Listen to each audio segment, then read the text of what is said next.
అందరికీ నమస్కారము. శ్రీ రాజరాజేశ్వరి జ్యోతిష నిలయము, నెహ్రూ నగర్, నందిగామ. నా పేరు దుర్గామల్లేశ్వరరావు సిద్ధాంతిని. మా మొబైల్ నంబర్ 9494962192.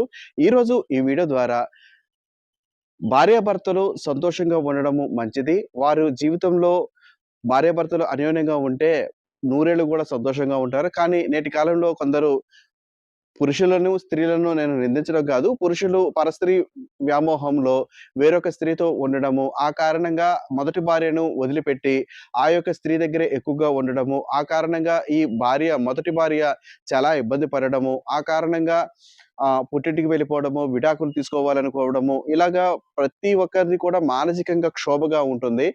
మీరు గనక ఇదే సమస్య చూస్తూ, మీ భర్త కూడా ఇలాగా వేరొక స్త్రీతో ఉంటున్నాడని అనుమానం అయ్యుండొచ్చు. లేదా మీరు నిర్ధారణ చేసుకొని ఉండొచ్చు. అది వ్యక్తిగతంగా మీకు తెలుస్తుంది. ఇటువంటి సమస్య చూస్తున్నట్టు అయితే మీ జీవితంలో అతను బయటికి రావడానికి అవకాశం ఉంటుందా? అతనికి రెండో వివాహం యోగం ఏమైనా ఉందా? ఏమి చేస్తే ఈ భర్త ఇంటికి తిరిగి వస్తాడు అని మీరు ఆలోచిస్తున్నట్టు అయితే మీరు జాతక పరిశీలన చేపించుకోవడం ఉత్తమము. మీ జాతక చక్రము అంతే మీ భర్త జాతక చక్రము ఇద్దరిది కూడా ఒకసారి సరిచూసుకోగలిగితే, జాతకము వివరంగా చూపించగలిగితే మీకు ఖచ్చితంగా మంచి జరగడానికి అవకాశం ఉంటుంది.